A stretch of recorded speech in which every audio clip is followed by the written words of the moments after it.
Thank you so much, everybody. Cool.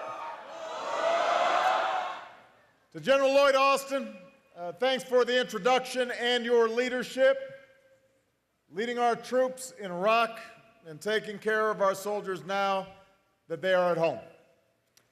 And right at the top, let me say that our hearts are obviously with all the folks who are down in Louisiana and the Gulf Coast who are dealing with the aftermath of Hurricane Isaac. Our prayers are with those who've lost loved ones, and I've directed the federal government to keep doing everything that it can to help our partners at the state and local level. As a country, we stand united with our fellow Americans in their hour of need. I want to thank General Petard and all your great commanders for welcoming me here today. I want to give a shout out to the Sergeant Major of the Army, Ray Chandler, and Command Sergeant Major Ronnie Kelly. These guys remind us that our non-commissioned officers are the backbone of our military, leading the finest enlisted force in the world. It is great to be back at Fort Bliss, home to the Army Air and Missile Defense Command, swift and sure. We've got Guard and Reserve here.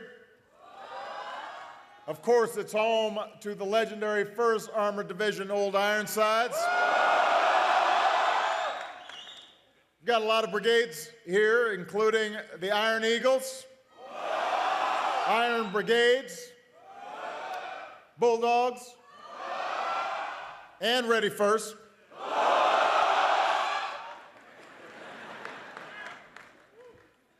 And I also want to salute Lucille Petard and Alice Kelly and all the extraordinary spouses and military families who are here. Give them a big round of applause.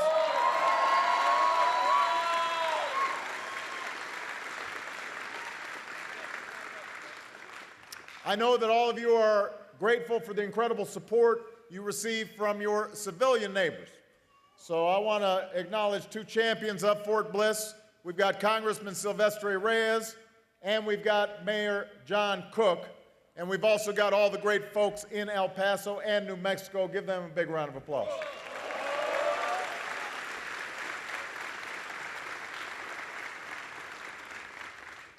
Now, I've come back to Bliss for a simple reason.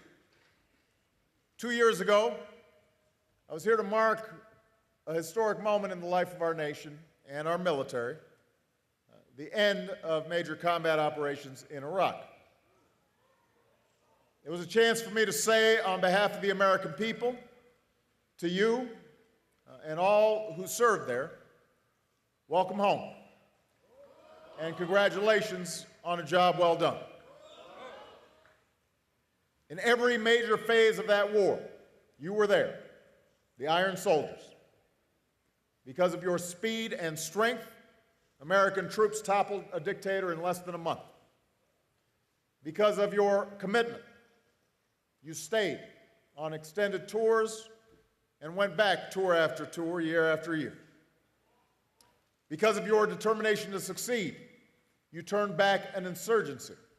You stood firm against sectarian strife. You helped pull Iraq back from the abyss, and you trained Iraqis to take the lead. That was the progress you made possible with your service and your courage. And so 2 years ago, I was able to come here to Bliss and mark the end of our combat mission. And that night, I told the American people that all our troops would be out of Iraq by the end of the following year. At the time, I know some folks didn't believe me. They were skeptical. Some thought the end of combat was just word games and semantics. But I meant what I said. So you kept training up those Iraqi forces. We removed nearly 150,000 troops. And this past December, under General Austin's leadership, the last American troops came home, including the 4th Brigade combat team from Bliss.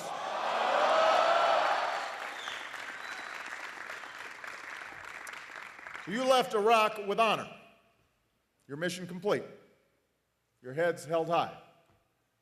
After nearly 9 years, our war in Iraq was over. And today, Iraq has a chance to forge its own destiny. And there are no American troops fighting and dying in Iraq. On this anniversary, we honor the memory of all who gave their lives there. Nearly 4,500 American patriots, including 198 fallen heroes from Fort Bliss and the 1st Armored Division. And we salute all who served there. When I was here 2 years ago, I told you something else, though, that we had more work to do, including taking the fight to al-Qaeda. And there, too, I meant what I said. With allies and partners, we've taken out more top al-Qaeda terrorists than at any time since 9/11. And thanks to the courage of our forces, al-Qaeda is on the road to defeat, and bin Laden will never again threaten the United States of America.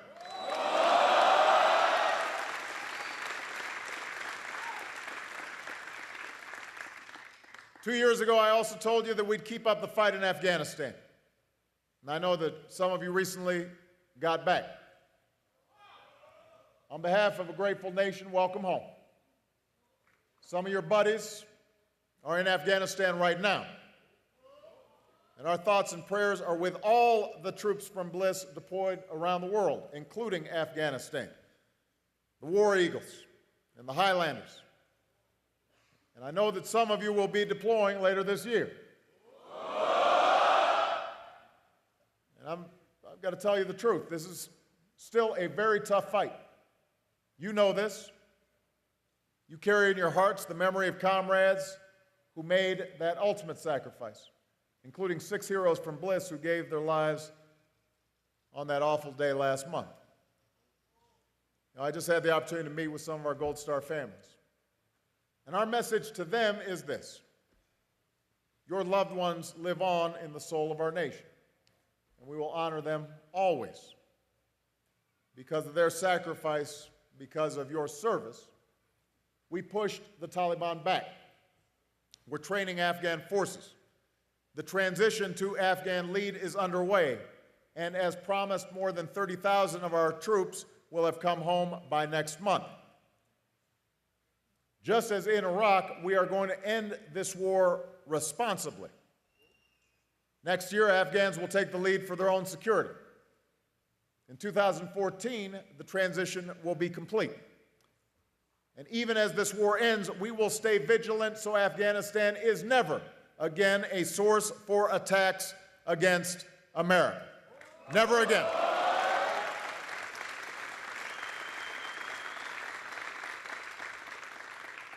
So we're not just ending these wars, we're doing it in a way that keeps America safe and makes America stronger. And that includes our military. Think about it. Just 4 years ago, there were some 180,000 American troops in Iraq and Afghanistan. By next month, we will have cut that number by nearly 2/3. So most of our troops have come home. And as more Afghans step up, more of our troops will come home. And what does that mean for you? Well, after 10 years of continuous operations, it means fewer deployments. It means more time for training. It means more time to improve readiness, more time to prepare for the future. And it means more time on the home front with your families, your spouses, and your kids.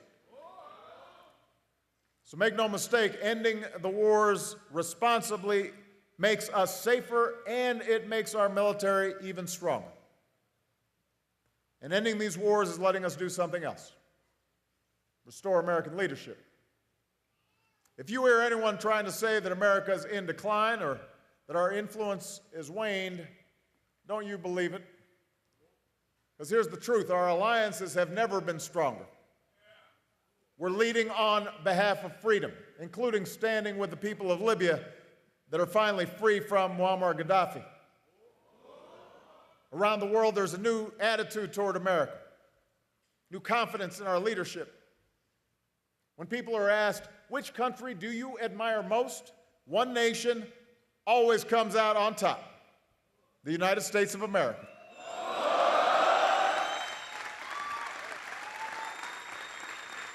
And that's the progress that we've made thanks to your incredible service. We're winding down a decade of war, we're destroying terrorist networks that attacked us, and we've restored American leadership. And today, every American can be proud that the United States is safer, the United States is stronger, and the United States is more respected in the world. Now, when I was here last, I made you a pledge. I said that as president, I will insist that America serves you and your families as well as you've served us. And there again, I meant what I said. Because part of ending wars responsibly is caring for those who fought in it. And that's why I wanted to come back to Bliss on this anniversary to reaffirm our solemn obligations to you and your families. You see, we may be turning a page on a decade of war, but America's responsibilities to you have only just begun. Hey, I hear you. So here's my pledge to you. In a world of serious threats, I will never hesitate to use force to defend the United States of America or our interests. At the same time, I will only send you into harm's way when it is absolutely necessary. And when we do, we will give you the equipment and the clear mission and the smart strategy and the support back home that you need to get the job done. We owe you that.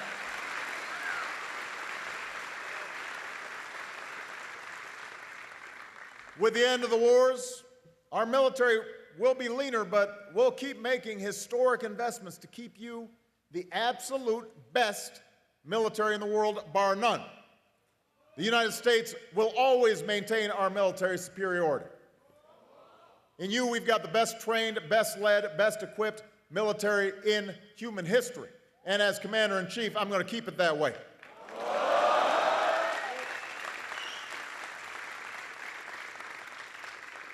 And by the way, you've been hearing some folks out there trying to talk about the budget and trying to scare you. Last year, Congress pledged to find a plan to reduce the deficit. And they said if they couldn't agree, there'd be big cuts across the board, including defense. But understand, nobody wants these cuts, and that's why Congress threatened them, to force themselves to make hard decisions. Well, here's the thing. There's no reason those cuts should happen. Because folks in Congress ought to come together and agree on a responsible plan that reduces the deficit and keeps our military strong. That's what needs to happen. That's what you and your families deserve, and that's how we're going to keep America safe and strong and grow our economy all at the same time. That's a pledge that we need to make to you. And just as we give you the best equipment and technology on the battlefield, we need to give you the best support and care when you come home. Oh! We just had a roundtable with some soldiers and their families talking about how coming home can be its own struggle, especially for our wounded warriors. So we've poured tremendous resources into this effort. Unprecedented support for our troops with traumatic brain injury. For our troops and veterans with PTSD, more counselors, more clinicians, more care, more treatment. And I know you've been a leader on this here at Bliss, making it clear that everyone has a responsibility to help a comrade who's hurting. So today we're taking another step. I've signed a new executive order to give our troops, our veterans, and our families better access to mental health care.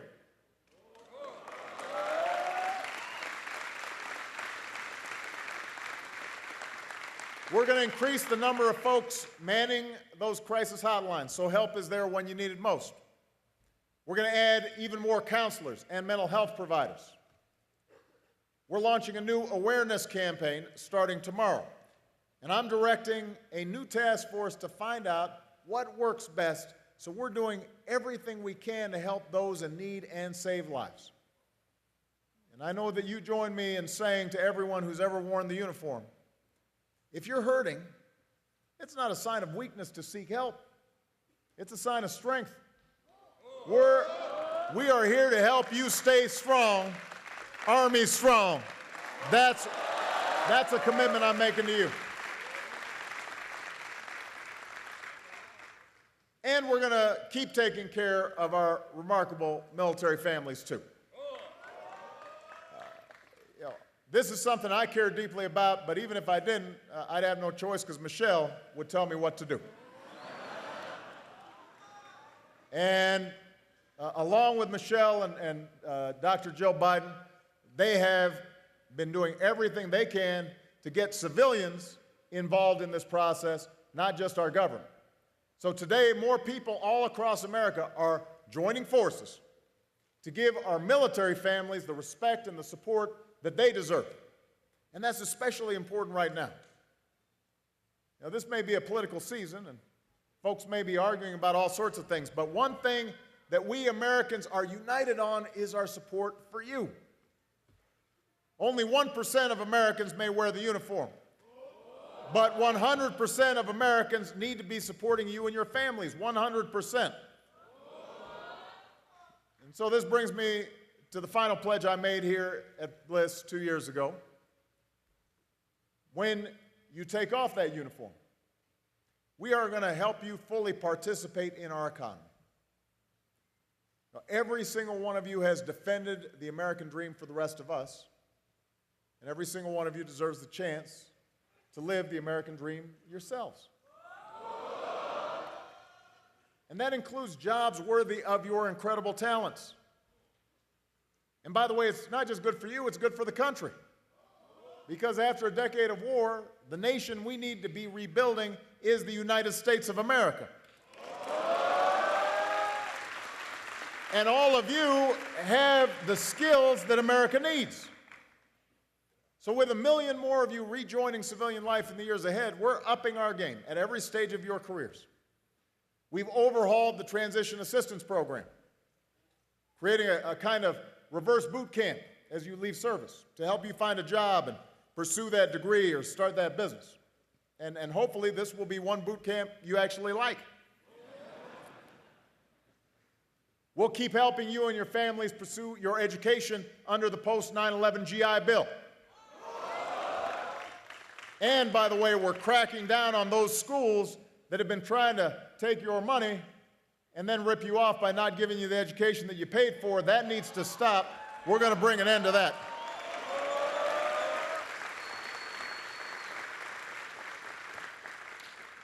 We're going to keep hiring our newest veterans in the federal government and in communities as police officers and firefighters and first responders. Because we pass tax credits, more businesses can hire our veterans and wounded warriors.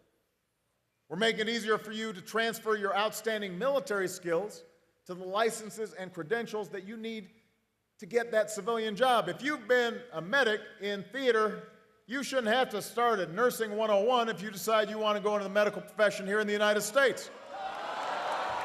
If you've been a mechanic on a multi-million-dollar piece of equipment, you shouldn't have to come back and start all over again and getting credentialed to work on a car here in the United States. And maybe you've heard, last year I challenged the private sector to hire or train 100,000 veterans or military spouses. Well, last week Michelle was able to announce that patriotic companies across America have actually exceeded that goal ahead of schedule with 125,000 jobs.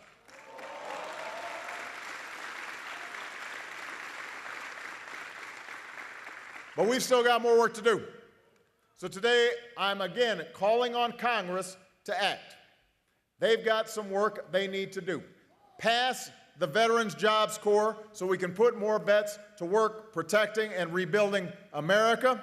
extend tax credits to businesses that hire our veterans. And I say to every company in America, if you want somebody who knows how to get the job done, if you want somebody who is going to make you proud, just like they made America proud, then hire a vet. Hire a vet. Because after fighting for America, you shouldn't have to fight for a job in America.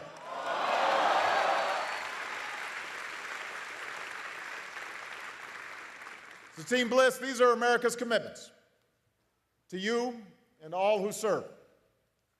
Because we need to be there for you just like you were there for us. Not just this year or next, but for all the years to come. Now that's the lesson of a soldier I had the honor to meet the last time I was in Afghanistan, visiting some of our wounded warriors in the hospital at Bagram. Sergeant Chase Haig is 22 years old. This past spring, he was with his team when their vehicle got hit by an IED the day that I flew in.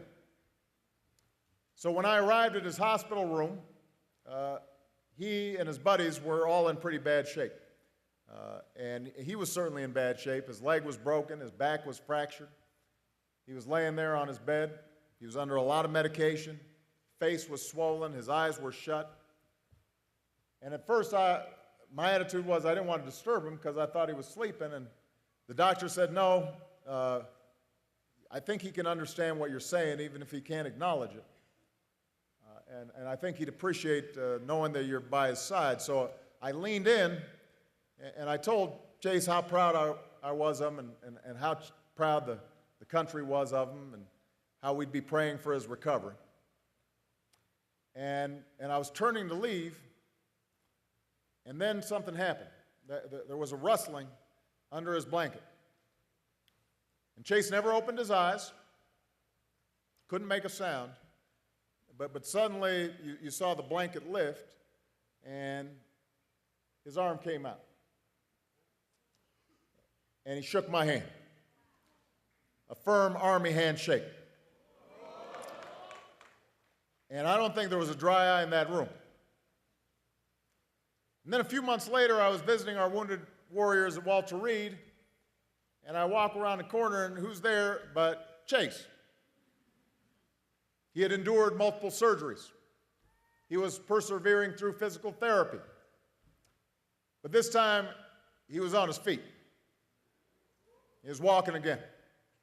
And he had his dad next to him. And today, he's back where every soldier wants to be. Back with his unit.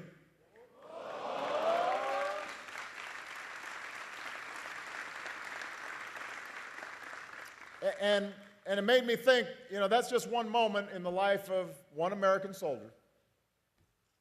But it captured the spirit, the resilience, the tenacity, the discipline, the resolve, the patriotism of all of you. For a decade, you have served under the dark cloud of war. You've endured great loss. Good men and women have given their last full measure of devotion. But we Americans are strong, and we are resilient, and we have resolve. And now we can see a light, the light of a new day on the horizon. And that's because of you. The war in Iraq is over. The transition is underway in Afghanistan. Our troops will keep coming home, and we are keeping our military ready for whatever the future may hold. But know this, Bliss, we are moving forward stronger and more confident in knowing that when faced with great trials, we Americans do what we always do. We don't just endure. We emerge stronger than before. And as we go forward as one nation, if the American people ever need inspiration, they just have to look at Bliss. They need only to look at you. For in you we see the best that our country has to offer. The virtues that have made America great for more than 2 centuries and the values that will keep us great for centuries to come. It's the belief that all men are created equal, that we are endowed by their Creator with certain unalienable rights, and that among these are life and liberty, and the pursuit of happiness. It's the sense of duty that says our country and our freedoms are worth fighting for. It's the selflessness that says, I don't care who gets the credit, but I'll do my part and we'll get the job done. The trust in one another, knowing that when the chips are down, the person next to you has got your back and you've got theirs. The strength you draw from every part of our American family, every color, every creed, every background, every faith, coming together, succeeding together as one American team. That's who you are. That's who we are. We are Americans. We pledge allegiance to the same proud flag, and we all love this country and all it represents to the world, the hope, the opportunity, and we stand united in support of our troops and your families. And when we stand together and when we work together, when we take care of each other, we remind ourselves there's nothing we can't do. America's greatest days are yet to come, and that we remain the greatest force for freedom that the world has ever known. So God bless you. God bless all our men and women in uniform, and God bless the United States of America.